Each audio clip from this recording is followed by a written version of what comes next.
ঠাকুর দাদার চশমা কোথা? ওরে গলসা আবুল ভোতা, দেখ না এটা দেখ না ওটা, খোঁজ না নিচে গিয়ে। কই কই কই কোথায় গেল? টেবিল টানো ডেস্ক ঠেলো, ঘরদোর সব উল্টে ফেলো, ঘোচাও লাঠি দিয়ে। মুছে দিছে কুজোর পিছে, জুতোর ফাঁকে খাটের নিচে, কেউ বা জোরে পর্দা খিচে, বিছনা দেখে ছেড়ে। লাফিয়ে ঘুরে হাঁপিয়ে ঘেমে, ক্লান্ত সবে পড়ল থেমে।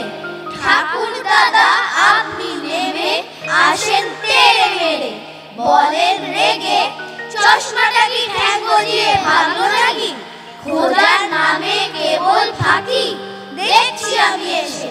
যেমন বলা দারুণ রোষে, কপাল থেকে অগ্নি খসে, চশমা পরে তক্ত কষে। সবাই